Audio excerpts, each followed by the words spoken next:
Hello, everyone, and please welcome to my Please Wish List short talk at the MEGS. One click to rule them all. First, a little bit about me before getting into the subject itself. My name is Laurent Mercure. I'm the communications officer at Chainsaw Some Games, a small studio based in Quebec City, Canada. We're currently a team of six. We have been around since 2012, so it's been 8 years. And as the communications officer, my job kind of includes all the marketing planning, the marketing doing, the community management, and a big chunk of the business development as well. We have developed and self published 3 games already on PC and console, and we are currently working on our fourth one to be released early next year, Night Squad 2. Our most recent release, however, was a game called Aftercharge. We released it in January 2019. It's a 3v3 online only asymmetrical FPS with a very innovative twist. One side is invisible and the other side is invincible. So we released it on PC and Xbox One. If you ask me, the game was a better fit on PC, on Steam specifically. Unfortunately, the game didn't do very well, especially on Steam.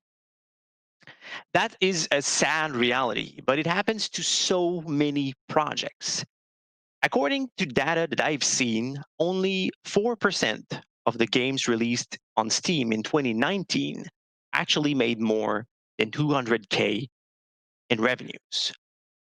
We were definitely not in that 4%.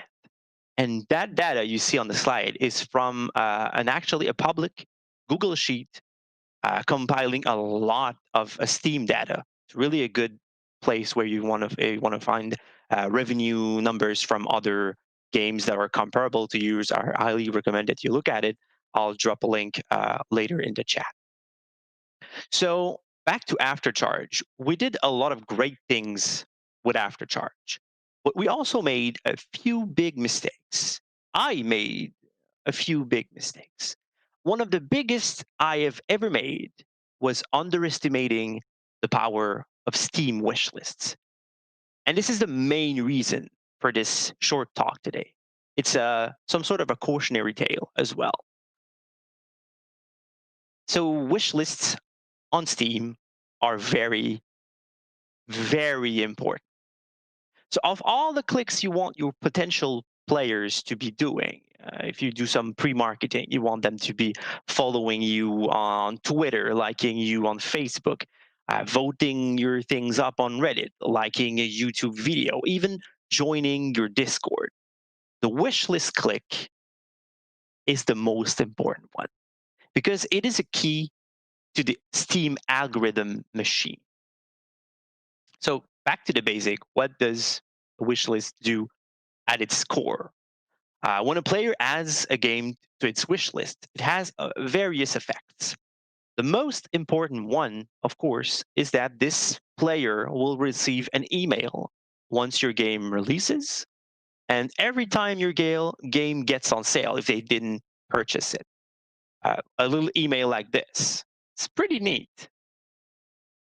But also, it shows your friends that you are interested in this game when they visit the game's Steam page. That's also neat. See, 13 friends want this game. Must be good. But that is just the tip of the iceberg. As you probably already know, if you're into games and making games, Steam is pretty big.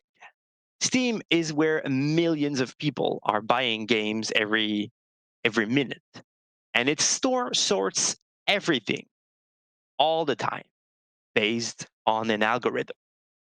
When a game is launched, the algorithm has a lot of data to use. Revenue made, of course, that's the most important one. Number and directions of the reviews, if they're mostly positive, overwhelmingly positive. Playtime, user tags, when you're as users, you kind of validate which tags you would put on a game. However, when a game is not released, it's preparing to be released. Steam really only has one user data metric to sort your game, because all the rest are stuff that you told Steam for your user tags, your type of games, all of the things you told Steam that. So it's not really reliable to the algorithm. And that one data is the number of wish lists. It's pretty much single-handedly teaches the Steam algorithm if your game is interesting. And if your game is interesting, if it has interest from players, it is popular. And once you are ready, you will end up on the main page section entitled Popular and Incoming, about 2 weeks before your launch. And this is absolutely critical. This prime visibility over a long period of time, 2 weeks in Steam is about a year in human life, will bring hundreds of thousands of views on your capsule. That's your little icon with your logo. Tens of thousands of new visits and easily thousands of new wish lists. This enormous influx of views you get from having a good amount of wish lists will, in return, give you even more wish lists towards your launch. That's going to be 2 weeks later. It's what's been called a positive feedback loop, and Steam is full of them. The more you perform, the more you perform, and it just keeps building. And the wish list is the start for that. And all it took was a good amount of wish list at start. Of course, what's a good amount of wish list? That's the question without a clear answer. But I've done some research. I looked at a few postmortem from developers and stuff, and from what I've gathered, 10,000 wish lists before the 2 week mark should, and I say should, get you into popular and incoming. But all of that depends on what other games are about to launch and are also very popular. You can kind of control that by avoiding huge releases. Mike Rose, that's this guy, who is the founder of No Robots, that's a publisher, always shares very interesting data on how his games are performing on Steam. You should definitely follow him after this talk. And as a rule of thumb, not an exact quote, he said that generally games that land in the popular and incoming section double their amount of wish lists. So say, let's do a bit of math. Say you had 12,000 wish lists 2 weeks ahead of your launch. You're looking at around 24,000 wish lists on the day of your launch, which is pretty good. And you're looking maybe at around 5,000 sales in the first week, most of that during the first day.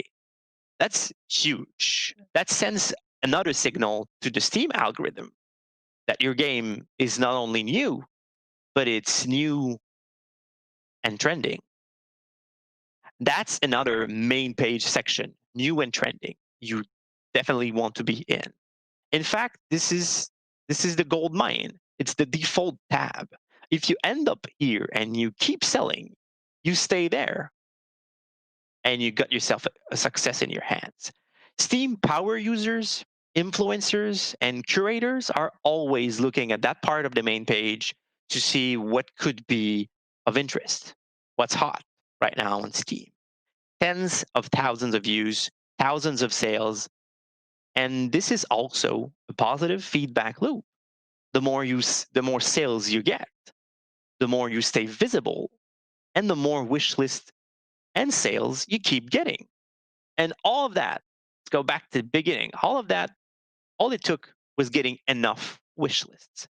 That is almost entirely separate from all of your other marketing efforts, from getting likes, retweets, YouTube views.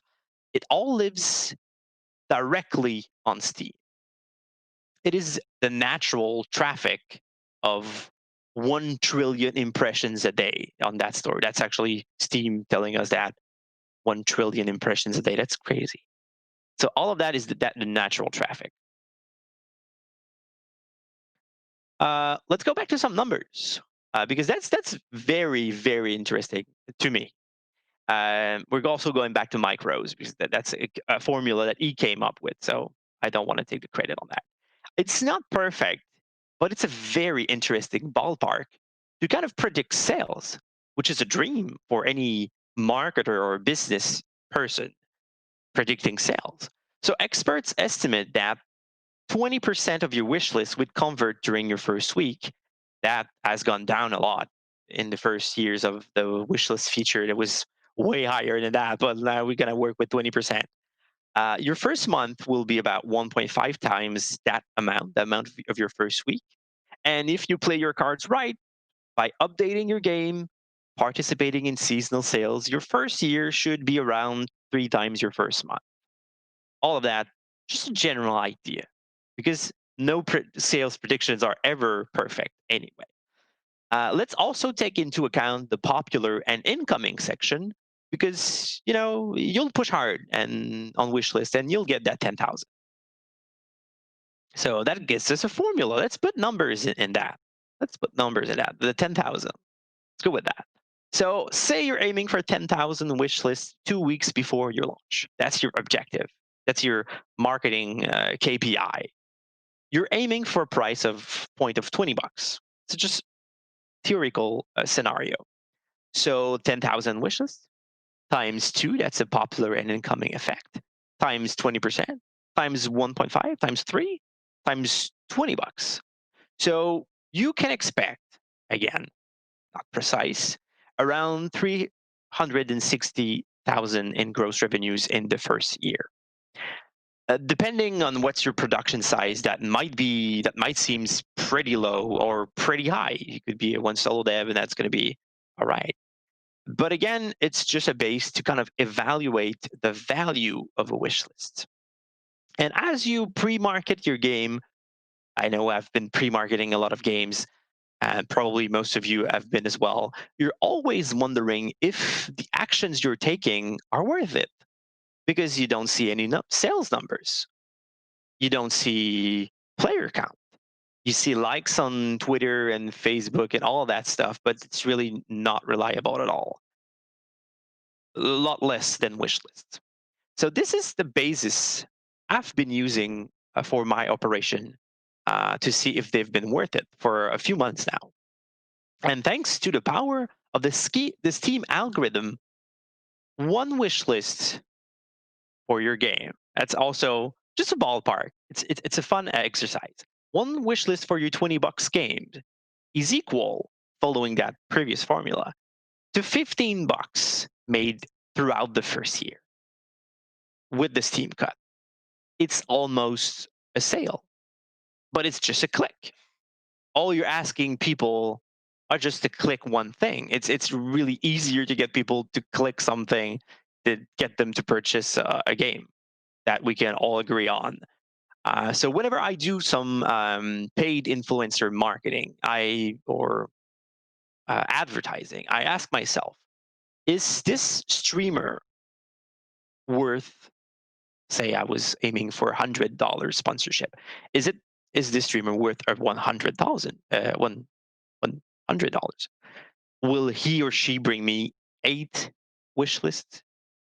Well, easily. I sometimes tell them I'm aiming for 8 wish lists. Can you guarantee me that? And most of the time it works. It's not really hard to get 8 viewers to click one thing. So this is really exciting for any marketer who's interested in data and metrics.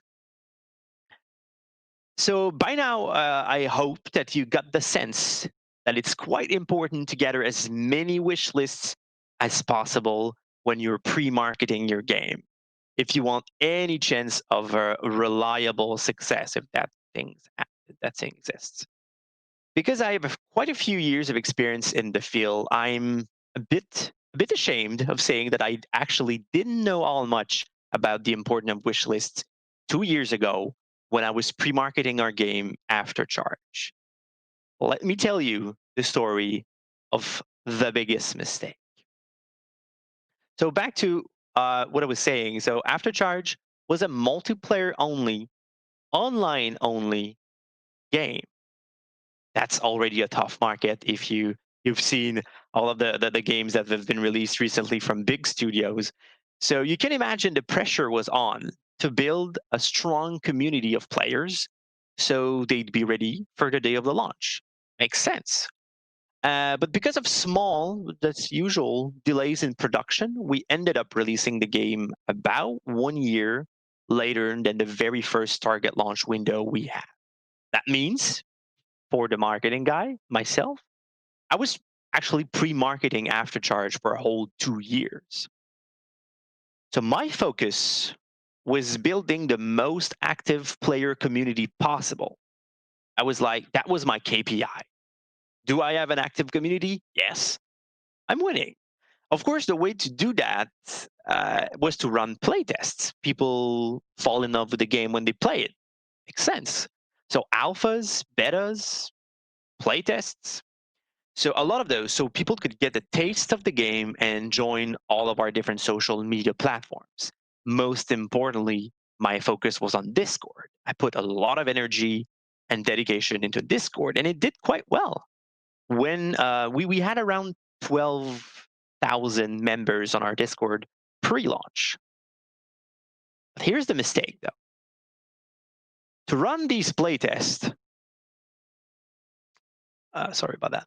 To run these playtests, these alphas, these betas, we just gave people keys to the main app ID, keys of actual Aftercharge. Oopsies. My thinking back at the time wasn't that dumb. It was that, reviews are also quite important on Steam. So my players would be on launch, would be reviewing the game with like 100 hours played. So their opinion would have a bigger impact. It also didn't require me to ask the dev to make a separate app. Since the game was server based, we just needed to turn off the servers and then there were no playtests. Players could just keep Aftercharge in their library forever and it would stack from playtest to playtest. So building up a bigger community every time we run a playtest. Perfect, right? Absolutely not. Absolutely not. I regret making that call so much. You see, if a player owns your product, that's your main app ID, in this case, Aftercharge, it just it just can't wishlist it. It can't wishlist it unless the item is removed. So during those 2 years, I collected people on many social media platforms and really pushed them to participate in these playtests. I make sure I made sure that every single video game player that was interested in Aftercharge would get a key to the playtest and then become unavailable to wishlist. We kind of killed our chances of getting wishlists every single test we ran. And every test, we got more players participating. That's cool. More people on Discord, visibly more hype. But Steam didn't know about that. The data wasn't showing that at all. The algorithm wasn't picking up on it because no one could wish list it. I estimate that during these times of pre-marketing and those alpha, those betas, and all the tests that we ran, we gave around 200,000 keys of Aftercharge. Of course, not all of the players redeemed them, and not all of them would have wishlisted the game. But if only a quarter of them did, we would be telling a very different story today, I think. When we actually launched on Steam, we had 3,300 on the wishlist count. So I don't want to discourage any little studio potentially listening right now to this talk, but that's very low. That's hella low. On the flip side, when we canceled all these 200,000 keys, every single player received a notification on Steam saying that the key they had got revoked because the beta test was over. That that was okay, but that's not really a good call to action. It's just saying, oh, you no longer have Aftercharge. That doesn't mean go buy it. So here you have it. An active community is great for a lot of things. It's great for feedback. It's awesome for hype. It's good for to show influencers as well. But the Steam algorithm doesn't take any of that into account. To Steam, when we were getting Aftercharge ready to launch, Aftercharge wasn't popular. That's not what they saw. So here are a few nuggets of advice if you are actually pre-marketing a game and you want to do better than Laurent Mercure on Steam. First, I hope you learned that. That's the obvious one. If you run any playtests, demos, virtual events, you got a lot of those these days. You need to use a different app ID on Steam. There's plenty of ways to do that. You can make it an entirely separate one, such as after charge beta, or use the demo feature. Steam has that. People can just click and download the demo, but they don't own the main app ID. Steam actually caught on to this and just implemented a way to officially run playtests on Steam. I can't comment on it. It's just too recent. Definitely give it a try if it doesn't kill the wish lists.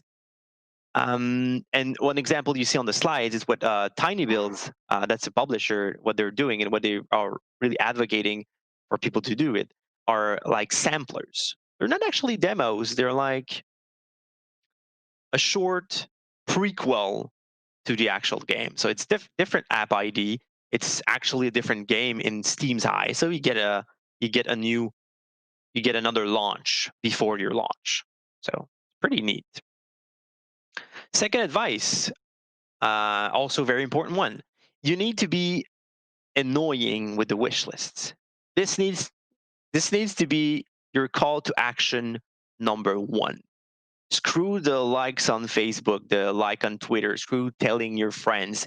Ask people to wish list the game. Put the link everywhere you can. That Steam link is more important than anything else. Hell, you can make a GIF to show that. I've seen that, and it's pretty clever. You make a GIF to show them how. Because a huge portion of Steam users don't even use wish lists. It's just they don't have a use for it. Marketers have a use for it, but as players, meh, doesn't give you that much. So you need to make sure that they learn how to do that with you. Also, what's amazing with wish lists that's very different from pre-marketing on any other platforms is that you can start accumulating these right at the start of your pre-marketing, right when you announce the game and you have a Steam page set up for the first time. The wishlist count starts, and you start accumulating those, and you're not losing most of them. People can remove a game from wishlist, but really, it's not something that a lot of people are doing. A little side note: I said it's different from other platforms. Wish lists also exist on a Nintendo Switch and Xbox One, but they act like the primary function of the Steam wish lists. Players who add your game to their wish list are getting an email when your game is on sale. However, that's all it does. The console digital stores don't have that same popularity algorithms that you see on Steam. However, that's another topic. That's a good thing you can do on console. What you can easily do are pre-orders, and these are very powerful revenue prediction metrics. If people are ready to buy your game in advance before it launched, it gives you a good idea. But you cannot work with that months and months in advance like the Steam wish lists. You cannot start today for your game releasing in a year because it needs to be ready to be on the store. So I hope I drove the message right into your head, and I hope you'll be dreaming about wishlist just like I do now. Uh, Thank you so much for being here today for the Migs Mega Talk and listening to my short talk. I hope it was insightful.